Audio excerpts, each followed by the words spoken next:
चलिए 50 आ सबको बिल्कुल। क्या कहोगे, ये जो दिया है कौन सा टर्म दिया हुआ है? लैम्डा एम दिया हुआ है। क्या दिया है? Lambda M. अच्छा, यहाँ पर ये दोनों दिया होता तो लैम्डा नॉट निकल जाता, लेकिन ये दिया नहीं है तो लैम्डा नॉट नहीं निकाल पाओगे। ये अगर दिया नहीं है तो हाँ बाकी निकाल सकते हैं किसी और तरीके से। कौन सा तरीका अपना है? तो देखो यार, के दिया है और सी नोट दिया है। याद करो, बीक एसिड के लिए अल्फा नॉट क्या होता है? देखो, के का बीक एसिड के लिए के का फॉर्मूला होता है C nought alpha square 1 minus alpha. बोलो। लेकिन अगर हमें अल्फा को क्या माना जाए? काफी छोटा, तो अल्फा क्या लिख सकते हैं? Under root. कोई बोलेगा सर हमें कैसे पता चलेगा कि अल्फा 1 से छोटा है? तो देखो, अभी अल्फा तो अब निकाला ही नहीं हो, तो पता कैसे चल गया कि अल्फा 1 से छोटा है? तो वही काफी ज्यादा। देख, मैं बोला क्या था कि ये फॉर्मूला सही फॉर्मूला ये है। इस फॉर्मूले में अच्छी बात क्या है कि कैलकुलेशन यहाँ सॉल्व करने के लिए क्वाड्रेटिक सॉल्व करना पड़ेगा, यहाँ कोई दिक्कत नहीं है। और ये फॉर्मूला खुद बता देगा कि तुम इसको लगा सकते हो कि अगर इससे निकाले अल्फा का वैल्यू 5% से ज्यादा आ गया तो हम इस फॉर्मूले को अप्लाई करने से बचेंगे। जितना बड़ा अल्फा आएगा उतना बड़ा एरर आएगा। जितना इस फॉर्मूले से अल्फा का वैल्यू जितना बड़ा लाओगे उतना बड़ा। तो क्या बोला था कल कि अगर इस फॉर्मूले से अल्फा कितना आता है 10%, तो एक्चुअल 9, 8.5 ऐसे रहेगा। इस फॉर्मूले से अल्फा आ रहा है 20%, तो एक्चुअल अल्फा 18%, 18.5%, 19% ऐसे रहेगा। बोलो। तो खैर हाँ, जितना बड़ा वैल्यू आएगा अल्फा का उतना बड़ा एरर मान के चलो। खैर, तो आइए यहाँ पे स्टार्ट करते हैं। इससे पहले पुट करते हैं। तो के कितना दिया है? के एसिड का 4×5। सी नोट कितना दिया है? सी नोट 0.1। तो क्या करें? 1/10, 10 ऊपर चल जाएगा यार। क्या आ जाएगा? 4×-4 आ जाएगा ये। अल्फा कितना? 2×-2। परसेंटेज भी निकालेंगे तो 2%। याद रहेगा आपको? यानी ये छोटा वैल्यू है, बड़ा वैल्यू आया? अल्फा 2% आ रहा है, तो बहुत बड़ी दिक्कत है क्या? क्या इतना बड़ा वैल्यू आ रहा है कि हम इसको बिल्कुल इसके वैल्यू पे भरोसा कर सकते नहीं कर सकते? इससे आने वाले वैल्यू पे भरोसा कर सकते हैं। ऐसा नहीं कि ये बिल्कुल दूध का धुला हुआ है, ऐसा नहीं है। 2% एग्जैक्ट नहीं आएगा, इसमें एरर है। एक्चुअल वैल्यू क्या आएगा? 1.98%। ठीक है, सब नाश्ता वास्ता सब यहीं पे करो तुम लोग। ठीक है, 2% की जगह 1.98%, 1.97% ऐसा आएगा। बोलो। चलिए, तो ये कोई बड़ा एरर नहीं है। अगर अल्फा 5% से कम है तो इसमें भरोसा किया जा सकता है, या इसके वैल्यू में कम एरर होगा ऐसा मान सकते हो। बोलो।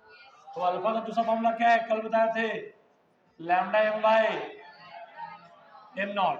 बोलो। Lambda M by lambda M nought. अब लैम्डा एम दिया है कितना? 8। लैम्डा एम नॉट नहीं पता, और अल्फा 2% है तो 2/100। 2 से कितना जाएगा? 4। तो लैम्डा नॉट कितना आ गया? 400। अब क्या सीखो यहाँ से? अब कोहराउस लगा दो आप। क्या लगाते हैं उसमें? केटायन एनायन के जोड़ने पे 400 होना चाहिए था। अब केटायन का 350 है तो बाकी एनायन का कितना हो जाएगा? तो 350 प्लस लैम्डा नॉट किसका? एनायन का। ए माइनस कर देते हैं इसको, इसको लिख देते हैं ए माइनस, कर देते हैं ए माइनस, और मिला के कितना आना चाहिए? 400। तो एनायन का कितना हो जाएगा? कितना आ जाएगा? 50। यही आंसर हो जाएगा। ठीक। चलो, 50 साइमन सेंटीमीटर स्क्वायर पर मोल। यूनिट समझ होगा ना? यूनिट, और जो यूनिट इसका वही यूनिट इसका हो। चलो, कुछ नहीं है, डायरेक्ट आपको दिखाई नहीं दे रहा होगा, लेकिन मन की आंखों से देख सकते हो कि उसका यूनिट वो है तो सेम यूनिट इसका होगा। कंफर्म? अरे आगे बढ़े कि इसमें और कुछ करना बाकी रह गया है? चलो आगे बढ़ते हैं। चलिए आगे बढ़ते हैं। शांत हो जाए, थोड़ा सा खेल को चेंज करते हैं हम लोग। एक वीक मोनोबेसिक एसिड है, एक और क्वेश्चन बेस वाला करवाऊंगा, उसके बाद खत्म करते हैं इसको। वीक मोनोबेसिक एसिड, इसको मैं दिखा रहे हैं HA से दिखा रहे हैं, हालांकि वीक मोनोबेसिक एसिड HA है। शांत, if molar conductance of 0.2 molar HA solution, ये दिया हुआ है 20 Simon centimetre 20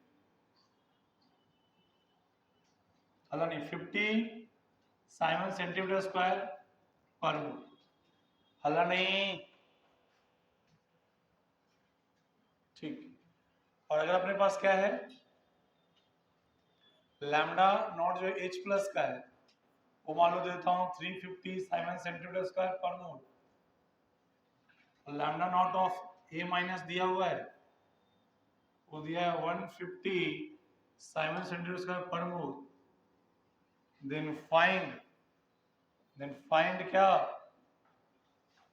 dissociation constant of HA। जल्दी करें, dissociation constant of HA। Dissociation constant मतलब क्या पूछा गया, K पूछा गया, बहुत बढ़िया, K पूछा गया। ये टॉपिक कहां से कनेक्ट हुआ है, क्लास 11th के आयनिक इक्विलिब्रियम से कनेक्ट किया गया है। आयनिक इक्विलिब्रियम और इलेक्ट्रोकेमिस्ट्री को डायरेक्टली समझो कि एक तरह से जोड़ दिया गया है।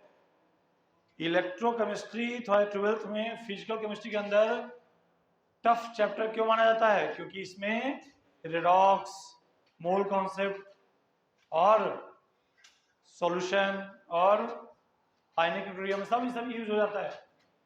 इसमें बहुत सारे चैप्टर थर्मोडायनेमिक्स से जोड़ सकते हो चीजों को, इसलिए इलेक्ट्रोकेमिस्ट्री थोड़ा सा टफ चैप्टर माना जाता है।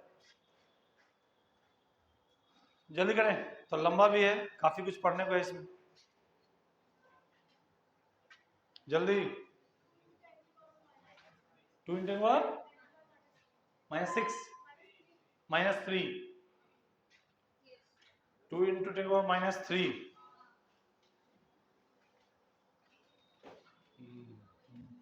क्या वही ना, सबका वही आ रहा है, नहीं आ रहा सबका वही, क्यों नहीं आ रहा भाई, हैं? कितना आ रहा अल्फा, तो 10% आ रहा है, और फॉर्मूला फिर भी लगा रहे हो तुम लोग कौन सा, √K/C0 वाला। अल्फा आ रहा है कितना परसेंट, 10% आने के बाद ये फॉर्मूला कौन सा लगा रहे हो, √K/C0। क्या हुआ रो, सब ठीक ना,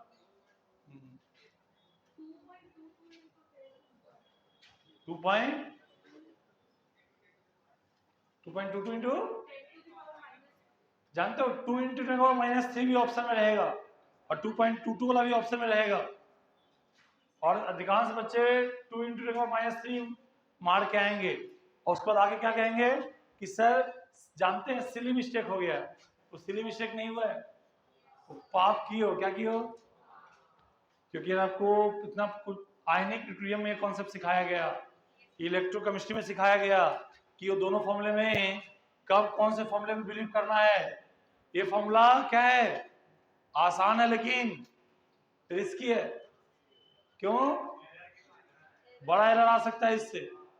ये फॉर्मूला थोड़ा गंदा है लेकिन अच्छा है था। चलिए क्या किए होगे पहले तुम लोग, ये लैम्डा, ये जो इंफॉर्मेशन दिया है इससे तुम क्या निकाल लोगे, इससे निकाल लोगे lambda limiting molar conductivity of HA निकाल लोगे, बोलो यार। और क्या जानते हैं आप, हैं, यहाँ पे 350 प्लस 50 150 कितना है, 500 साइमन सेंटीमीटर स्क्वायर पर मोल, बोलो। अब इसमें लिमिटिंग मोलर कंडक्टिविटी आप इससे निकाल सकते हो, और ये जो दिया वो क्या दिया है, वो लैम्डा दिया हुआ है, मोलर कंडक्टिविटी दिया है, लैम्डा m दिया है, ये लिमिटिंग नहीं है भाई, लैम्डा m गिवन है, कितना गिवन है लैम्डा m, लैम्डा m दिया हुआ HA का कितना 50, अब अल्फा कैसे निकाल दो वीक इलेक्ट्रोलाइट के लिए? लैम्डा एम भी पता है और लैम्डा एम नॉट भी पता है, तो कैसे निकालते हैं? बोलो 50/500 तो कितना हो जाता है? 0.1 हो जाएगा। बहुत बच्चे बोलेंगे सर छोटा तो है, अगर इसको परसेंटेज में निकालोगे कितना परसेंट आएगा? और 10% आएगा तो समझ जाना कि तो ठीक ठाक अल्फा आ रहा है। आप इस फॉर्मूले से भी के वाई, यहां से भी के वाई सी नोट करके के फाइंड करोगे, और एक आप के ऐसे फाइंड करोगे। तुमको क्या लगता है ज्यादा सही आंसर किससे आने वाला है? इससे ज्यादा सही आंसर आएगा। और इससे थोड़ा क्या बोलो, थोड़ा गड़बड़ एरर आएगा उसमें। तो इसमें आप कब लगाते हो? जब अल्फा छोटा हो। अल्फा 10% है इसलिए इसको अप्लाई मत कर देना। 10% अल्फा इग्नोर करने लायक अल्फा नहीं है। बोलो समझ ही नहीं पा रहे हो आप? तो हम लोग इस फॉर्मूले से लाएंगे। अल्फा 10% है, मतलब डिग्री ऑफ डिसोसिएशन कितना हो गया? 0.1। तो के क्या लगाओगे? C nought alpha square 1 minus alpha. C nought कितना? 0.2। अल्फा कितना? ठीक है 1 माइनस 0.1। तो यहाँ क्या हो जाएगा? करेंगे तो 2 इंटू -3 हो जाएगा ये, और यहाँ पे 0.9 हो जाएगा। तो जाएगा 20/9 इंटू -3 आएगा 2.22 10 -3। अगर तुम इस फॉर्मूले को इस्तेमाल करते हो, अगर आप इस फॉर्मूले को इस्तेमाल करते, अल्फा इक्वल टू के बाई सी नॉट लगाते, तो के क्या आता? सी नॉट अल्फा स्क्वायर, यही आता ना। और उसके बाद सी नॉट लिखते 0.2, और अल्फा 10% की जगह 1/10 लिखते, तो यहाँ था 2 इंटू -3। ये भी ऑप्शन में दिया रहता और ये भी दिया रहता, ये मारते आप भी मारेंगे, गलत आंसर हो जाएगा। ये भी ऑप्शन में है, ये भी ऑप्शन में है, ज्यादा सही कौन सा है वाला? तो किस फॉर्मूले पे आप रिलाई नहीं कर सकते, भरोसा नहीं कर सकते? क्यों नहीं भरोसा कर सकते? क्योंकि इसमें एरर आने के चांसेस हैं। बोलो क्योंकि अल्फा जो है ए का फॉर्मूला कब लगता है? जब अल्फा 1 से काफी छोटा हो। ठीक है, और इस क्वेश्चन में क्या है? अल्फा कितना है? 10%। 10% अल्फा को तुम काफी छोटा अल्फा नहीं सोच सकते। याद रहेगा आपको? चल देख यार, जैसे तुमने बीक एसिड के लिए किया वैसे तुम बीक बेस के लिए भी कर सकते हो, कुछ नहीं। देखो यार, बीक एसिड था, हल्ला नहीं, इसको सिंबल क्या दे रहे थे? एच दे रहे थे। इसमें आपने के लिखा कितना? C nought alpha square 1 minus alpha, और क्या लिखा?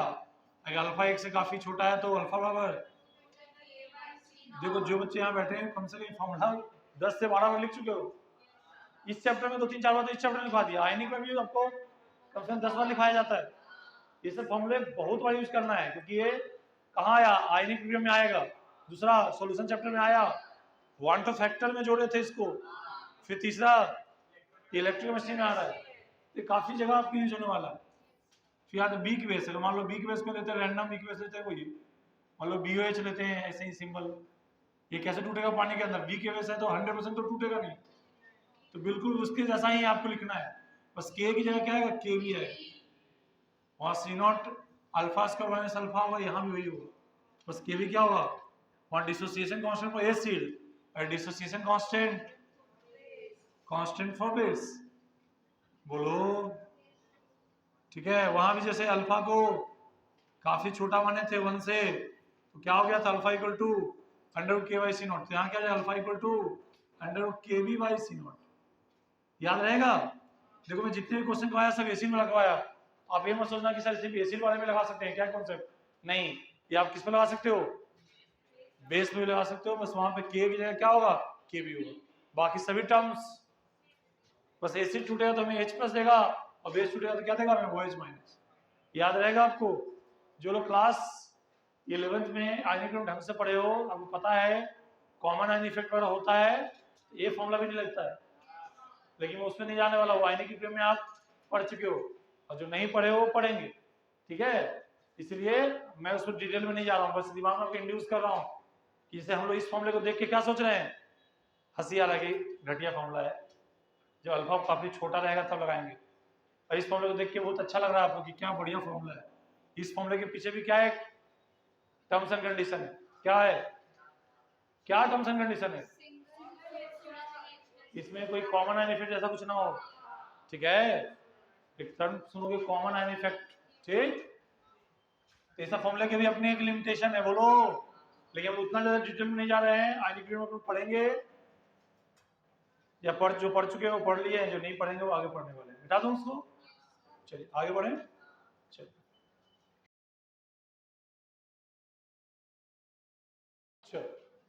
देखो कुछ क्वेश्चन जो आए थे ना इधर पीवाईक्यू में आया था, उसको ना देख लेते हैं। ये 2-3 क्वेश्चन तो अच्छे आए थे यार। अरे तुम्हें पीएच का निकालना आता है ना यार? पीएच का निकालना आता है? क्या हुआ, कुछ बोलना चाह रहे हो?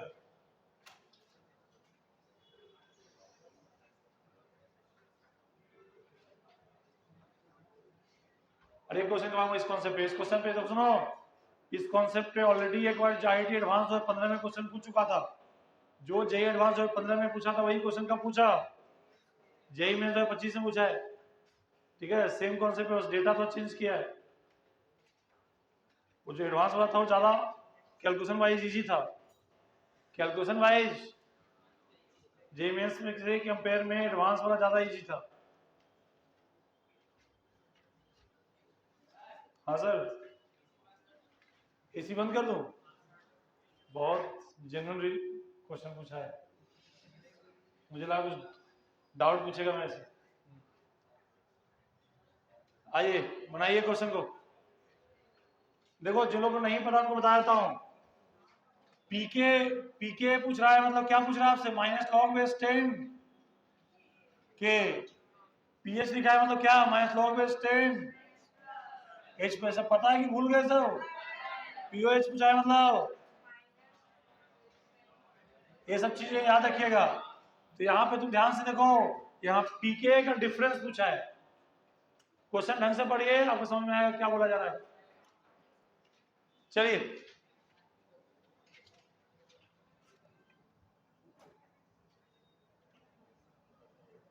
सुनो, इस सेम कॉन्सेप्ट पे कब क्वेश्चन पूछा गया है?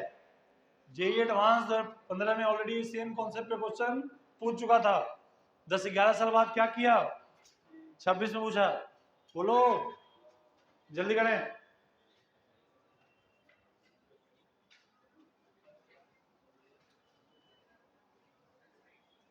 Side please.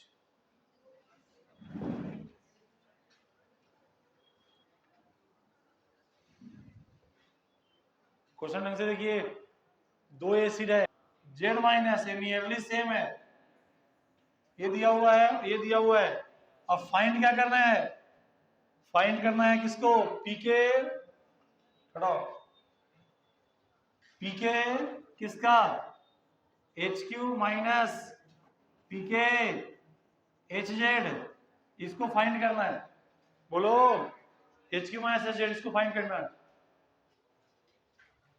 चलो अब तो क्वेश्चन दिखने की झंझट नहीं है, मैं लिख दिया। सर आप लिखते हो कहाँ दिखता है, वही तो नहीं दिखता है। जल्दी करो यार, इसको खत्म करके आगे बढ़ते हैं यार, मुझे गैल्वेनिक से स्टार्ट करना है।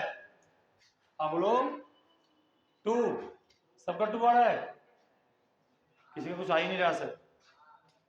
क्या आ रहा है, 2 ही आ रहा है।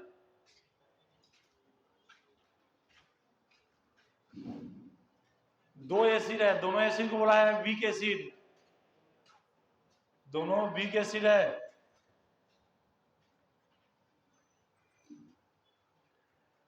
जब जे एडवांस में आया तो ये रेशियो कितना दिया था, 1/30 या 1/10 दिया था, और मोलैरिटी शायद कुछ और दिया था सर, 0.18 तो नहीं था। अब जे एडवांस 2015 का क्वेश्चन बनाइएगा, इस क्वेश्चन बनाने के बाद उसको जरूर बनाइएगा। चलिए आगे बढ़ें, तो बना पाए। दोस्त सबसे पहले बहुत बच्चों को ये पीके जो घटाना है ना, ये बच्चों को क्लिक नहीं कर रहा हो, सब लोग सुने मेरी बात। सबसे पहले अगर पीके को डिफरेंस लेना है तो तुम जानते हो क्या करो, के का रेशियो निकालो, के का रेशियो निकालोगे, फिर दोनों तरफ लॉग लोगे ना, तो अपने आप ऐसा एक्सप्रेशन आ जाएगा। नहीं समझे? किसका रेशियो निकाल के? के का रेशियो निकालो एच क्यूब के लिए, और के का रेशियो निकाल के क्या लो दोनों तरफ, तो लॉग लोगे तो इस तरह का एक्सप्रेशन अपने आप आ जाएगा। अरे पीके मतलब क्या लिखा हुआ है वो, इसमें छुपा हुआ है लॉग, लॉग का टर्म है इसमें दोनों में। चलो स्टार्ट करते हैं।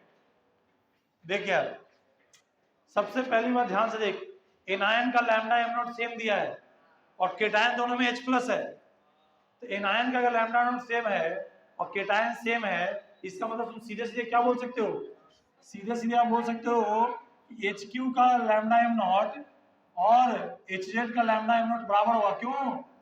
एनायन का तुमने बराबर दे ही दिया क्वेश्चन में, और केटायन तो सेम, H प्लस है ही सेम, तो केटायन सेम एनायन सेम, तो लैम्डा नॉट भी सेम। याद रहेगा आपको?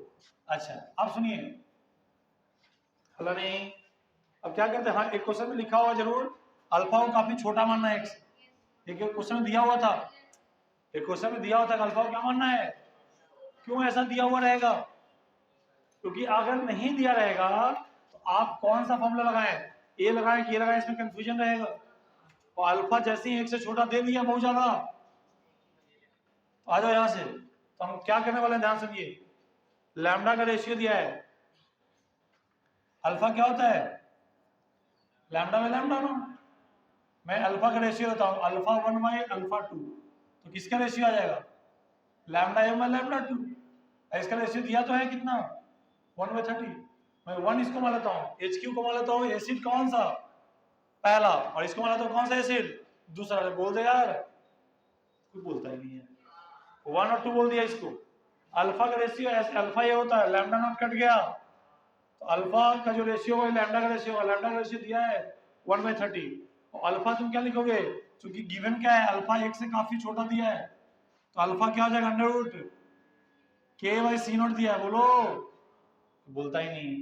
तो हम लोग क्या करेंगे बताइए, अल्फा की जगह हम लोग क्या लिख देंगे, अल्फा के रेशियो की जगह क्या लिख देंगे, k1 by k2 into C2 by C1, नहीं समझे, इक्वल टू क्या है वो 1/30, अल्फा का रेशियो की जगह ये लिख दिया, कोई बुरा तो नहीं मान गया। चलो अब इसको उधर फेंक दो, तो क्या हो जाएगा k1 by k2 C2 by C2 दिया है, दूसरे एसिड का कॉन्सेंट्रेशन कितना है 0.02, और पहले एसिड का कॉन्सेंट्रेशन कितना है 0.18, और इस स्क्वायर रूट को उधर फेंकोगे तो ठीक है ना 900 आ जाएगा ये। अब यहाँ डेसिमल से डेसिमल उड़ा सकते हो, 2 से क्या हो जाएगा 9, 9 से क्या हो जाएगा 100, बोलो, यानी सीधे सीधे क्या आ गया रेशियो, k1 बाई k2 का रेशियो कितना आया 10 के पावर -2।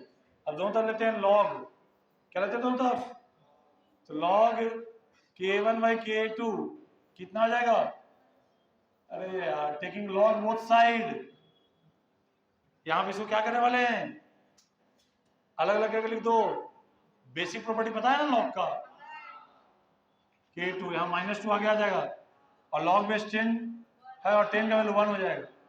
अब सुन इस माइनस को इधर फेंक, तो माइनस पे को दिया आएगा माइनस लॉग बेस 10 k1, और इसको मैं प्लस नहीं लिखूंगा, ऐसे लिखूंगा माइनस और माइनस लॉग बेस 10 k2 लिखूंगा। ऐसा क्यों लिख रहा हूं, क्योंकि तुमको वही क्या सिखाया था कुछ देर पहले, पीके का मतलब क्या होता है माइनस लॉग बेस 10 k, तो इस पूरे चीज को मैं क्या लिख दूंगा, इस पूरे चीज को इसको क्या लिख दूंगा pk1, और इसको क्या लिख दूंगा pk2, इस पूरे को ना बीच में माइनस ब्रॉड 2 आया, यही आंसर आ जाएगा। ठीक, अगर pk का डिफरेंस निकालना हो तो पहले k का रेशियो निकाल दो और फिर टेकिंग लॉग बोथ साइड, अपने आप आंसर आ जाएगा। समझ में आ रहा है, ये आयनिक इक्विलिब्रियम में ये वाला लॉजिक काफी चलता है, आप लोग शायद बहुत तो भूल चुके होंगे, एक तरह से रिवीजन ही हो गया आयनिक इक्विलिब्रियम का थोड़ा बहुत। तो इलेक्ट्रोकेमिस्ट्री के दो हिस्से को हम लोग पढ़ लिए, एक पढ़ लिए इलेक्ट्रोलाइसिस और दूसरा पढ़ लिए कंडक्टेंस। क्या पढ़ लिए, ठीक है, कंडक्टेंस है, उसमें जो रिलेटिव टर्म नंबर बहुत सारे टर्म्स थे उसको पढ़ लिए। अब हम लोग शुरू करने वाले हैं क्या पढ़ना, गैल्वेनिक सेल। क्या पढ़ने वाले हैं, गैल्वेनिक सेल। ठीक है, गैल्वेनिक सेल का दूसरा नाम है इलेक्ट्रोकेमिकल सेल बोलते हैं, इलेक्ट्रोकेमिकल सेल। हम लोग पढ़े थे इलेक्ट्रोलाइसिस, जिस सेटअप के अंदर रख के इलेक्ट्रोलाइसिस करवाते थे उसको लोग क्या बोलते थे, कंडक्टिविटी सेल। क्या बोलते थे, या उसको कहीं कहीं क्या बोलते थे, इलेक्ट्रोलाइटिक सेल। नाम तो भूल नहीं जाओगे यार, electrolytic cell, conductivity cell, galvanic cell, सब तो सेम है सर, हैं सब बढ़िया है। और यहाँ सेल का मतलब क्या है सर, है यूनिट ऑफ लाइफ है। चलो पढ़ते पढ़ते सब कुछ इधर उधर कनेक्ट कर लेना, ठीक है। जैसे यस सर बोल रही है, आ जाओ गैल्वेनिक सेल पढ़ते हैं। देखिए गैल्वेनिक सेल में आप क्या पढ़े थे जान, मैं बोला था गैल्वेनिक सेल में हम लोग क्या करते थे। हाँ, इस सेल के अंदर क्या होता था, a cell in which chemical energy converts into क्या, इलेक्ट्रिकल एनर्जी। पढ़े थे ना हम लोग बचपन से बहुत सारे रिएक्शन पढ़ रहे हैं। उसमें एक फेमस रिएक्शन कौन सा है, ये वाला रिएक्शन, जिंक प्लस क्या, कॉपर सल्फेट गोज टू क्या, जिंक सल्फेट प्लस कॉपर। याद है, अगर कॉपर सल्फेट के सॉल्यूशन में किसको डालो, जिंक को, तो जिंक कॉपर को रिप्लेस कर देता है, या बोलते थे इसको डिस्प्लेस कर देगा और कॉपर नीचे बैठ जाएगा। ये क्लास 10 से पढ़ते आ रहे हो आप। कॉपर सल्फेट का कलर क्या होता था, ब्लू कलर। कौन सा कलर, क्लास 10 में पढ़े होगे। उसे जिंक डालते हैं तो इसमें ब्लू कलर गायब हो जाता था। अगर याद नहीं तो मैं क्या ही कर सकता हूँ। इस रिएक्शन, ये एक्चुअली में कौन सा रिएक्शन, रेडॉक्स रिएक्शन है आपको, या zinc oxidation state, zinc oxidation state. मैं बहुत बच्चों को बोला था जिनको भैया दिक्कत है इलेक्ट्रोकेमिस्ट्री में, सॉरी क्लास 11th में रेडॉक्स में दिक्कत है, वो आ जाइए सुबह मॉर्निंग का क्लास कर लीजिएगा, लेकिन बहुत लोग नहीं किए। जिंक का ऑक्सीडेशन स्टेट 0, यहाँ ऑक्सीडेशन स्टेट +2, याद है ना आपको। तो 0 से +2 ये कैसे क्या होगा, इलेक्ट्रॉन लॉस करके गेन करके, इलेक्ट्रॉन लॉस करके। अब कॉपर पे यहाँ चार्ज कितना है, और यहाँ कॉपर पे चार्ज, तो यहाँ +2 से 0 कैसे गया, इलेक्ट्रॉन, यानी इसमें हुआ क्या, जिंक इलेक्ट्रॉन लॉस किया, कॉपर इलेक्ट्रॉन। हम लोग जो है क्या सोचे, जब ये लोग शुरुआत में लोग रिएक्शन देखे गए होंगे तो लोग समझे कि भाई इलेक्ट्रॉन का लेन देन तो हो रहा है, तो क्यों ना इस इलेक्ट्रॉन का ट्रांसफर को किसके थ्रू करवाया जाए, वायर के थ्रू। किसके थ्रू, भाई हम लोग ये पता है कि रिएक्शन खुद ब खुद होने वाला है, ये रिएक्शन स्पॉन्टेनियस रिएक्शन है। इसमें आप एक बहुत ही सिंपल रिएक्शन है, अगर अपने पास क्या है सॉल्यूशन में क्या प्रेजेंट है, एक्वस कॉपर सल्फेट है, इसका कलर होता है ब्लू कलर। क्या होता है, ये बहुत फेमस रिएक्शन है, ध्यान दीजिएगा। ऊपर से लोग क्या ऐड करें, जिंक पाउडर, हमें मान लीजिए हम लोग क्या करें, डाल रहे हैं इसे, तो क्या होगा, ऐसा लगेगा कि ऊपर से हम लोग जिंक डाल रहे हैं लेकिन जिंक नीचे नहीं बैठ रहा। नीचे कौन बैठ रहा, नीचे ऐसा लगेगा कि क्या बैठ रहा है, कॉपर बैठ रहा है। ऐसा लगेगा क्या, बैठेगा ही, कौन बैठेगा, कॉपर बैठेगा, और जिंक यहीं घुल जाएगा। और जिंक सल्फेट का जो सॉल्यूशन होता है वो कैसा होता है, कलरलेस। क्या होता है, आप ये सब कारण जानोगे क्लास 12th में ही। कौन सा चैप्टर के अंदर, चैप्टर का नाम है कोऑर्डिनेशन कंपाउंड। उसके अंदर क्या पढ़ेंगे, कलर के बारे में सीखेंगे, कलर क्यों दिखाता है सब, ये कलर दिखा रहा है, कलर नहीं दिखा रहा है, इसका क्या कारण है। क्लास 12th का ही चैप्टर है क्या, उसी के अंदर पढ़ने वाले हैं। ये रिएक्शन ये स्पॉन्टेनियस है कि हम लोग इसको जबरदस्ती करवा रहे हैं, यानी ये जो रिएक्शन है क्लास 10 से पढ़ते आ रहे हैं कि रिएक्शन क्या होता है, स्पॉन्टेनियस रिएक्शन। क्या है, स्पॉन्टेनियस रिएक्शन, खुद ब खुद हो रहा है, स्पॉन्टेनियस रिएक्शन है। क्या है, रेडॉक्स रिएक्शन है। हल्ला नहीं, इसमें इलेक्ट्रॉन का क्या हो रहा है, इलेक्ट्रॉन ट्रांसफर हो रहा है। क्या हो रहा है, transfer from zinc to copper +2, क्या हो रहा है, जिंक से 2 इलेक्ट्रॉन निकल के किसके पास गया, कॉपर के पास, तो जिंक क्या हो गया, 0 से +2 हो गया और कॉपर +2 से 0 हो गया। अब इस इलेक्ट्रॉन का जो ट्रांसफर हो रहा है, अगर मैं इसको किसके थ्रू करवाऊं, तो वायर में जब इलेक्ट्रॉन दौड़ेगा तो क्या बोलेंगे, करंट दौड़ रहा है, क्या दौड़ रहा है, ऐसा लगेगा कि हो रहा है केमिकल रिएक्शन और उसके कॉस्ट पे हमें क्या मिल रहा है, करंट। इसे यहाँ पे क्या बोलते हैं, क्या बोलेंगे कि केमिकल एनर्जी किसमें कन्वर्ट हो रहा है, यानी रिएक्शन होके हमें करंट प्रोड्यूस कर रहा है। इलेक्ट्रोलाइसिस में क्या कर रहे थे हम लोग, करंट देते थे तो रिएक्शन होता था, इसमें क्या हो रहा है, रिएक्शन खुद ब खुद होगा। ये सब नेचर में ऑलरेडी ये सब ऑब्जर्व होता था, लेकिन कुछ लोगों ने इसको ऑब्जर्व करके देखा कि भाई अगर इलेक्ट्रॉन का लेन देन कर ही रहे हो तो उससे बढ़िया कैसे करो, किसके थ्रू करो, वायर के थ्रू करो। इसका सेटअप जो किया गया ये बड़ा इंटरेस्टिंग है, इस सेटअप को अपन पढ़ेंगे। जैसे बताओ, अभी मैं इसको बस एक एग्जांपल दूंगा, उसको इसको स्टेप बाय स्टेप पढ़ाऊंगा मैं अलग अलग करके। पहले मैं जो सबसे पहला बेसिक गैल्वेनिक सेल है, जो सबसे पहले एक तरह से माना जो कि कंस्ट्रक्ट किया गया था, उसको पढ़ लेते हैं। इसमें क्या था, किया था, जिंक का रॉड को डुबाया गया था किसमें, जिंक सल्फेट के सोल्यूशन में। ढंग से सुनिएगा, ये जो मैं बनाने जा रहा हूं इस सेल का नाम क्या है, डैनियल सेल है आपको, ठीक है। ये सेल पहला कंस्ट्रक्शन, उसका बेसिक कंस्ट्रक्शन बताता हूं जो लोगों को नॉर्मली सीखना है, ये हमारे सिलेबस का पार्ट है। देखिए जिंक को डाला गया जिंक सल्फेट के सॉल्यूशन में, बोलो क्यों बोलता है नहीं है, कॉपर को डाला गया किसमें, कॉपर सल्फेट के सॉल्यूशन में, बोलो। अब इसमें होगा क्या, सुनिए, अभी में इसमें कोई कनेक्शन नहीं है ना, दोनों अलग अलग सेपरेट चीजें हैं, कोई दोनों में कनेक्शन नहीं, ठीक है। देखो होता क्या है, जब किसी मेटल को उसके सॉल्यूशन में डालते हो तो अपने पास, ध्यान सुनिएगा क्या होने वाला है, अगर रिएक्टिव मेटल है, क्या है, तो रिएक्टिव मेटल तो चाहता क्या है, अच्छा रिएक्टिव मेटल क्या चाहता है, न्यूट्रल फॉर्म में रहना कि पॉजिटिव आयंस के रूप में रहना। मेटल अगर रिएक्टिव है तो क्या चाहता है, कैसा रहना चाहता है, किसमें, पॉजिटिव आयंस बनाना चाहता है, किसमें, पॉजिटिव आयंस, कंफर्म। चलिए देखो, जिंक चाहेगा कि मैं कहां चला जाऊं, सॉल्यूशन में चला जाऊं, क्या बन के, जिंक +2, इलेक्ट्रॉन कहां जाएगा, इलेक्ट्रॉन यही जा जाएगा। अरे कुछ बोले यार, अभी मैं देखो, अभी तुम स्टार्ट किए थोड़ा सा, अभी मैं तुम्हें समझाने वाला ध्यान से बता रहा हूँ ऐसा कि जिससे आपको बेसिक पहले समझ में आए। ये चीजें थोड़ा सा अच्छे लेवल पे है, आपको ढंग से सीखना पड़ेगा। पहले स्टार्ट क्या कर रहे हैं हम लोग, नॉर्मल कॉन्सेप्ट बता रहे हैं कि जिंक जो रिएक्टिव मेटल है वो क्या चाहता है,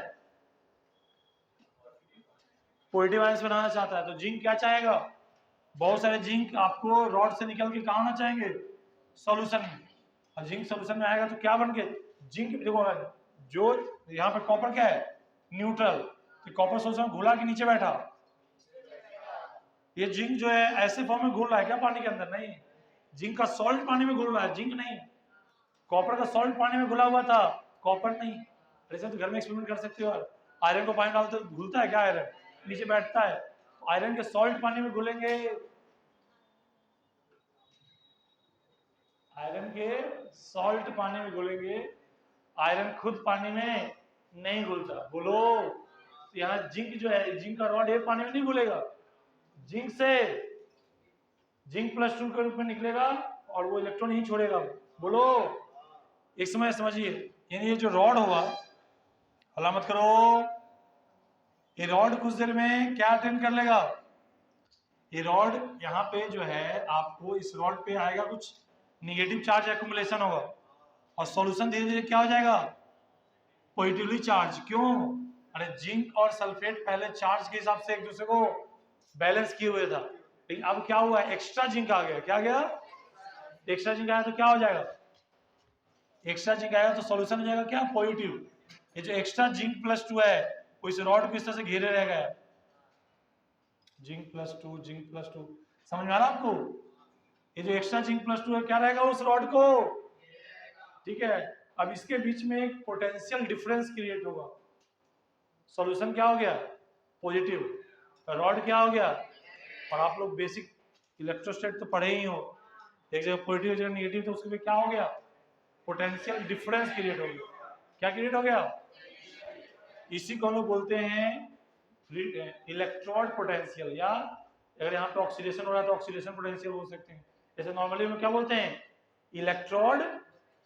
फिर से ये कहानी सबसे इंपॉर्टेंट है, अगर आपको गैल्वेनिक सेल सीखना है या समझना है तो सबसे पहले ये सीखना पड़ेगा कि कोई भी मेटल को अगर उसके सॉल्यूशन में डुबोते हो तो क्या होता है, अगर वो मेटल रिएक्टिव है थोड़ा तो रॉड से निकल के, ऐसा नहीं कि बहुत सारे नहीं आएंगे, तो ये रॉड है तो उसमें से कुछ माइक्रोग्राम मिलीग्राम इस तरह से, ठीक है। ये मत सोचना कि रॉड ली तो आधा जिंक चला गया, ऐसा नहीं हुआ, बहुत ही कम जिंक जाएगा सोल्यूशन में, और इस समय के बाद क्या हो जाएगा ये जिंक जाते जाएगा रॉड क्या हो जाएगा निगेटिव, और सॉल्यूशन क्या होता जाएगा पॉजिटिव।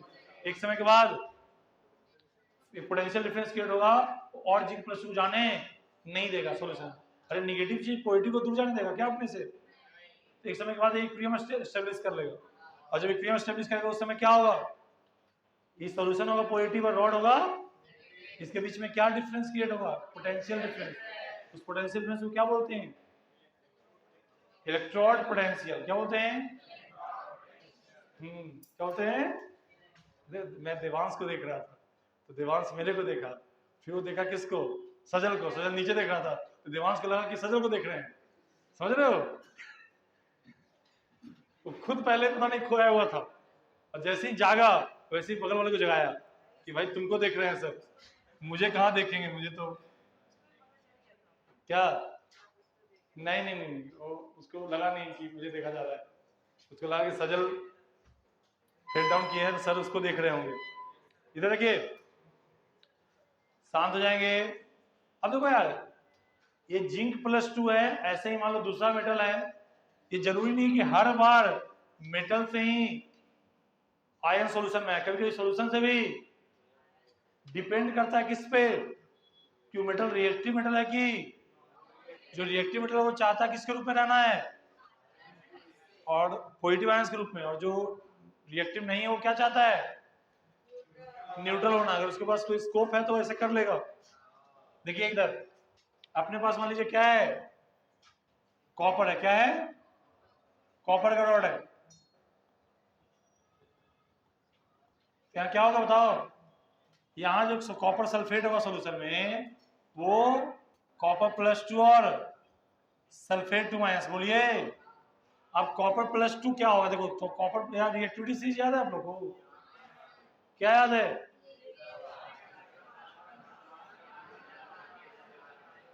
रिएक्टिविटी सीरीज में एक छोटा सा आपको ट्रिक बताया था, वो ट्रिक क्या था, लेकर 12 सरदार का नाम माली आलू, ये जो क्यू था वो कौन था,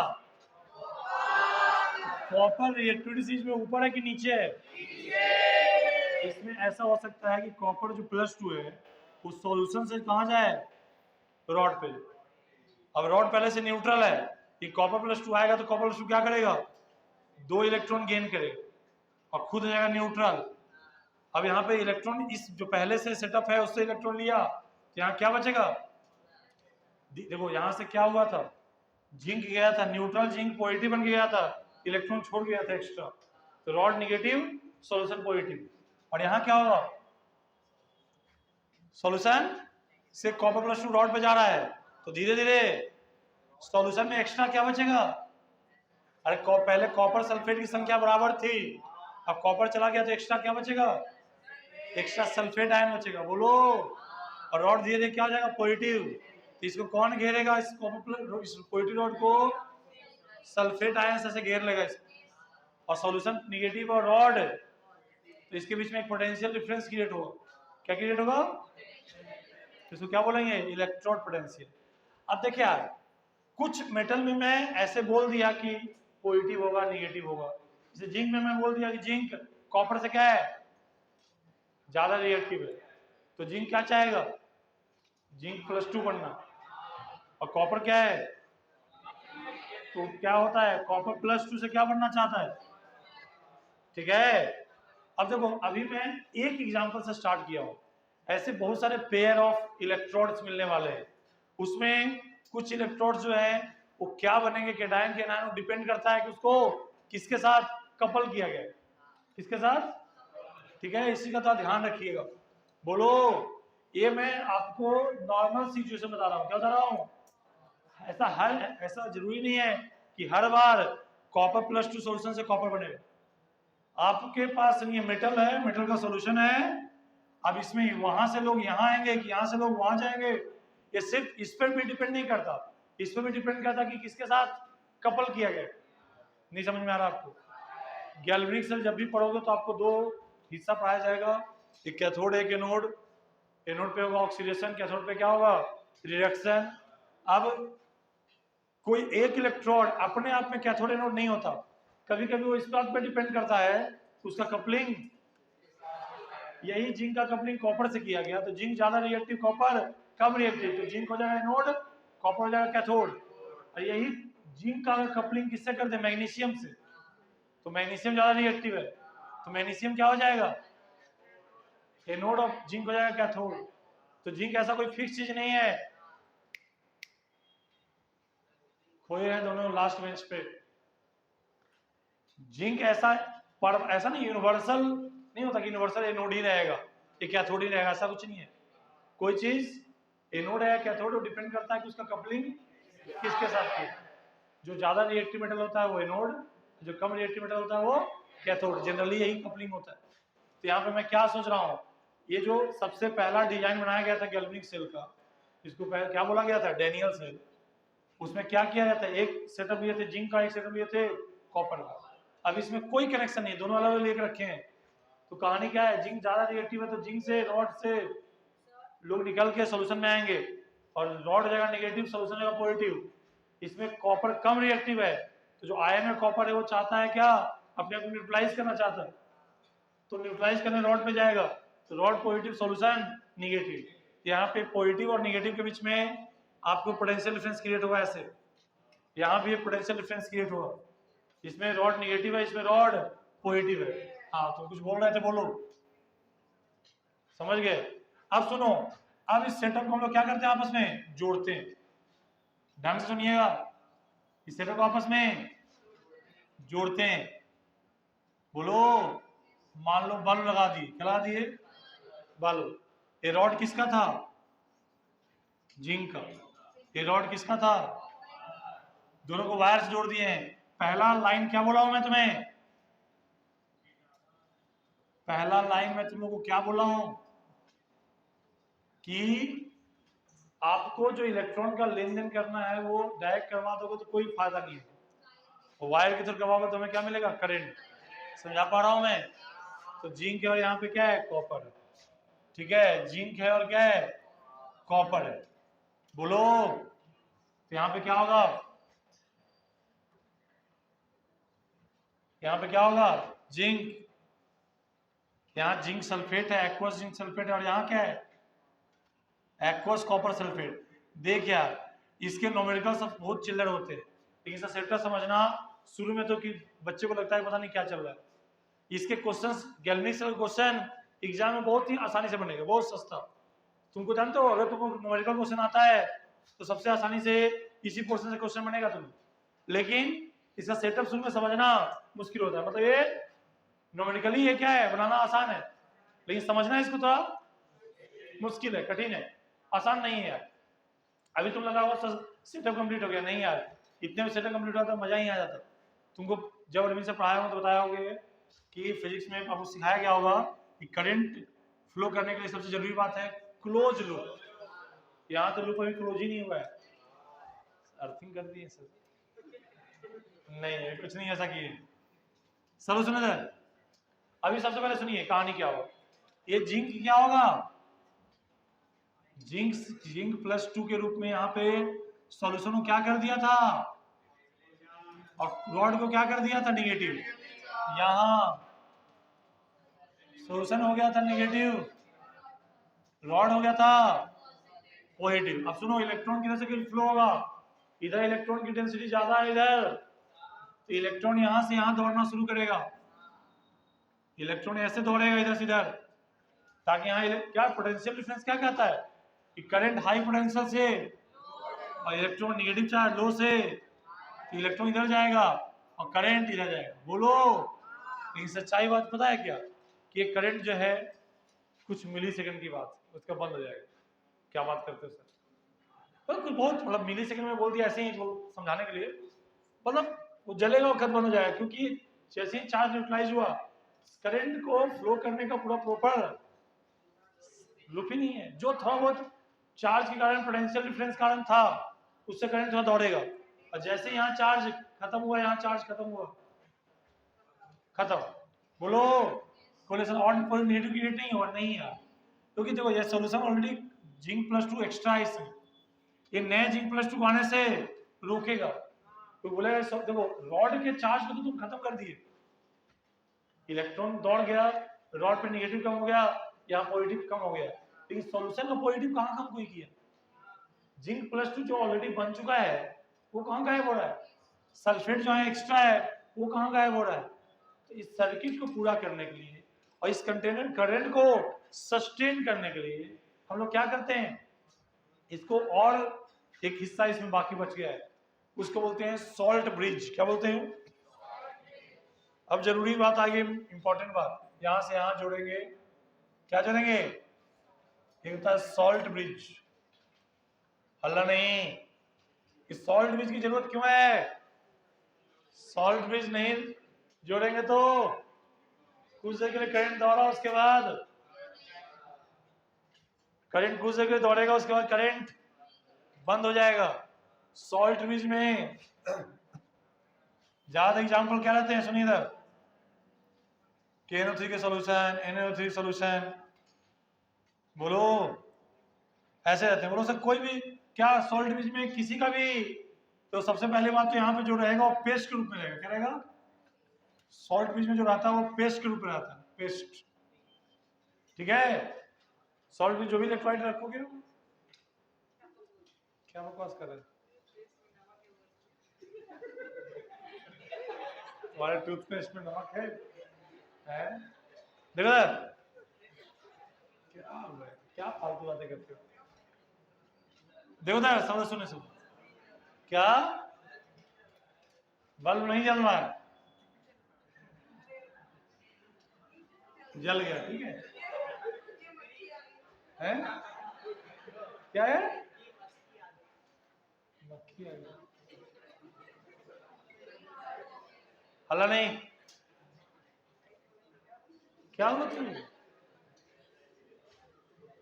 ये अचानक से कॉमेडी करने के कुछ खास वजह नहीं, कुछ है लगता है, ये चाह रहा है कि सर समय होने वाला है, बातों में उलझा दो ताकि ये टॉपिक उलझ जाए, मक्खी मक्खा करने लगता, पता नहीं क्या। आइए इधर, सॉल्ट ब्रिज में KNO3 NO3 का यूज करते हैं, सॉल्ट ब्रिज में पेस्ट के रूप में, मतलब नॉर्मल सॉल्यूशन जैसा नहीं होता, वहां पे स्पेशल तरह का आपको पेस्ट यूज करेंगे। सर सुनो, सॉल्ट ब्रिज में कोई भी भर देंगे क्या, सॉल्ट ब्रिज में हम लोग ऐसे सॉल्ट यूज करते हैं, सॉल्ट ब्रिज जो सॉल्ट यूज करोगे, उस सॉल्ट का जो केटायन एनायन होगा, केटायन और एनायन का लैम्डा नॉट सेम होना चाहिए, इन लोगों का लैम्डा नॉट, बोलो lambda not of cation nearly equal to क्या, लैम्डा नॉट ऑफ एनायन। इसमें ज्यादा सुटेबल जानते हो कौन है, KNO3, ये हल्ला मत करो, या और एक है अब KCl। अगर तुम्हें डेटा में नाइट्रेट का डेटा शायद नहीं लिखवाया हुआ, KCl का डेटा लिखवाया हूं, KCl में K का लैम्डा नॉट था 73 के आसपास और Cl का 76 के आसपास, काफी क्लोज था। तो सॉल्ट ब्रिज में वैसे सॉल्ट यूज करो जिसमें केटायन आयन का लैम्डा नॉट नियरली क्या हो, सेम हो, केटायन और एनायन का, मतलब कुल मिला के कहना ये चाह रहा है कि केटायन आयन का जो मूवमेंट होना चाहिए, स्पीड होना चाहिए, आयनिक मोबिलिटी होना चाहिए, वो क्या होना चाहिए, नियरली ऐसा ना सॉल्ट यूज करो कि केटायन बहुत फास्ट मूव कर रहा है और एनायन स्लो मूव कर रहा हो, या ऐसा नहीं होना चाहिए कि एनायन बहुत फास्ट मूव करे और केटायन स्लो मूव करे। सॉल्ट ब्रिज में ऐसे सॉल्ट यूज करते हैं जिनका केटायन एनायन का लैम्डा नॉट नियरली सेम होता है। बोलो कंफर्म। चलिए अब बोलो से सॉल्ट ब्रिज का काम क्या है। जैसे यहाँ एक्स्ट्रा क्या हो गया है, केटायन, तो यहाँ पे मान लो अगर KCl, मान लो इसमें KCl यूज कर दी, K प्लस Cl माइनस, तो यहाँ से क्या होगा, थोड़ा सा मैं डायग्राम और अच्छे से बना देता हूँ समझाने के लिए। थोड़ा सा एक बार और डायग्राम बनाना पड़ेगा। शांत हो जाओ यार।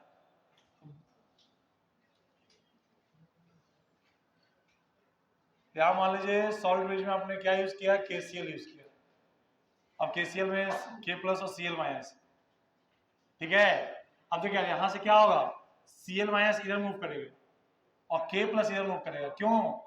क्योंकि यहाँ से जो है एनोड है, यहाँ एक्स्ट्रा सोल्यूशन में क्या आ गया था, केटायन एक्स्ट्रा आ गया था। तो केटायन को न्यूट्रलाइज करने के लिए यहाँ क्या आएगा, एनायन। न्यूट्रलाइज होने से फायदा क्या होगा, नए जिंक को आने का मौका मिलेगा।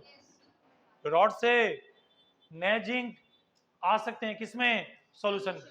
बोलो अगर यहाँ पे ऑलरेडी केटायन एक्यूमुलेटेड था, केटायन बहुत ज्यादा था, तो नए जिंक प्लस 2 को रिपेल कर रहा था, आने नहीं दे रहा था। Cl माइनस आने से न्यूट्रलाइज हो गया, तो नए जिंक को आने का मौका मिलेगा। यहाँ में तो सल्फेट एक्स्ट्रा था, अब नए जो सल्फेट थे वो कॉपर को जाने नहीं देते थे। भाई कॉपर प्लस 2 है, सल्फेट निगेटिव है, तो और कॉपर प्लस 2 को जाने से रोकता था, क्योंकि निगेटिव बोल रहा था भाई पॉजिटिव दूर मत जाए भाई। लेकिन अब K प्लस यहाँ हो जाएगा तो क्या हो जाएगा, इसमें चार्ज न्यूट्रलाइज करने वाले लोग आ जाएंगे, तो कॉपर का जाना क्या हो जाएगा, आसान हो जाएगा। समझा पा रहे हैं आप? कॉपर प्लस 2 आसानी से जा सकता है किसके आने से, K प्लस आने से। तो आप क्या समझो बताओ, यहाँ पे पूरा कहानी क्या हुआ, इलेक्ट्रॉन यहां से आ गया, करंट यहां से, अब यहां तक करंट तो आ गया था किसके थ्रू, वायर के थ्रू। अब होना क्या चाहिए, करंट किस रॉड से सॉल्यूशन से होते हुए, सॉल्ट ब्रिज से होते हुए, फिर सॉल्यूशन में, फिर रॉड से होते हुए, ऐसे पूरा हो जाए सर्किट, तब ना बोलेंगे क्लोज सर्किट। अब बताओ यहाँ पे इलेक्ट्रॉन इधर जा रहा था, तो जिधर निगेटिव जाता है उसके अपोजिट करंट जाता है। अब यहाँ बताओ K प्लस किधर आया, K प्लस उधर गया और Cl माइनस इधर आया। अब जिधर निगेटिव होता है उसका उल्टा करंट जाता है, और जो पॉजिटिव होता है उसकी तरफ करंट जाता है। मतलब करंट का पूरा लूप समझ में आया नहीं आया आपको? अगर तुम ढंग से पढ़े हो अब तक इलेक्ट्रोकेमिस्ट्री, तो यहाँ से यहाँ तक जो करंट का फ्लो हो रहा है, ये है मेटालिक कंडक्टर। कैसा कंडक्टर है? और इसके बाद शुरू होता है इलेक्ट्रोलाइटिक कंडक्टर, यानी गैल्वेनिक सेल जो कंप्लीट करंट फ्लो करवाता है, उसमें कुछ दूर तक मेटालिक वायर के थ्रू करंट दौड़ाता है, और सॉल्यूशन के अंदर इलेक्ट्रोलाइटिक। तो ये हुआ सर्किट कंप्लीट। क्या हुआ? तो Cl माइनस और K प्लस या जो सॉल्ट ब्रिज हो रहा है यूज, उसका दो मेन काम है। पहला मेन काम क्या है, सर्किट कंप्लीट करना।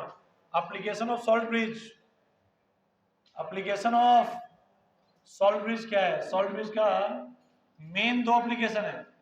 पहला to complete circuit, to complete, बिना सर्किट कंप्लीट हुए करंट फ्लो ही नहीं करेगा। और दूसरा to maintain electrical neutrality, electrical neutrality of both compartment, both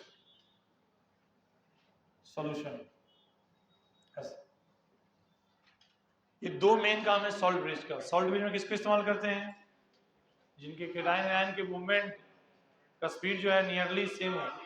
KCl KNO3 तो ज्यादा यूज होता है यार, ये दोनों। KNO3 ऐसे दे दिया, ये थोड़ा कम यूज होता है। अगर आप ज्यादा बोलोगे तो ये दोनों क्या है, बेस्ट। बोलो कुछ नई जगह पे इन्होंने 3 यूज किया जाता है, कुछ जगह आपको बोला जाएगा अगर सोल्यूशन बोला जाएगा, ठीक है।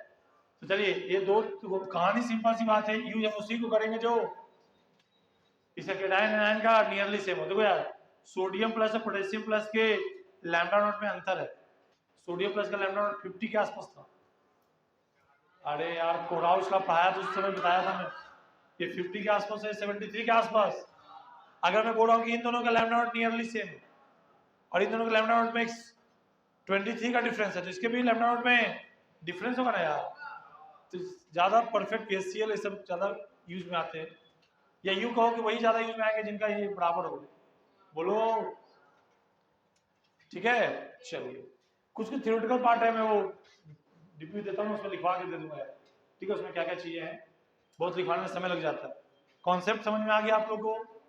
अभी हम लोग क्या समझे, सबसे पहला जो बेसिक गैल्वेनिक सेल में जो बनाया गया था, उनके हाथ एक रिएक्शन लगा और रिएक्शन में इलेक्ट्रॉन का ट्रांसफर हुआ, तो वो सोचे कि इस ट्रांसफर को किसके थ्रू करवाया जाए, वायर के थ्रू। तो उसके लिए उन्होंने क्या किया, एक सेटअप तैयार किया। पहले उस सेटअप में दोनों अलग अलग समझाया आपको कि जो ज्यादा रिएक्टिव मेटल है वो क्या करता है और जो कम रिएक्टिव मेटल है वो क्या करता है। एक में चीजें रॉड से निकल के सोल्यूशन में आ रहा है, एक में सोल्यूशन से जो ज्यादा रिएक्टिव मेटल है वायर में लाना चाहता है, जो कम रिएक्टिव मेटल है वायर से न्यूट्रल बनना चाहता है। तो उसके कारण दोनों पे पॉजिटिव और नेगेटिव क्रिएट हुआ। दोनों को जोड़ दिए तो पॉजिटिव नेगेटिव कारण कुछ देर तक करंट तो फ्लो किया, बहुत ही कम समय के लिए, कुछ क्षण के लिए, और उसके बाद करंट बंद, क्योंकि सर्किट कंप्लीट हो ही नहीं रहा। तो उसके लिए क्या लाया गया, सॉल्ट ब्रिज। सॉल्ट ब्रिज क्या काम करता है, दो काम, सर्किट कंप्लीट करता है और इलेक्ट्रिकल न्यूट्रलिटी मेंटेन रखता है। बोलो, ये दो मेन बातें हैं, इसको याद रखिएगा। कंफर्म? चलिए तो आप छापना शुरू कर दीजिए आप।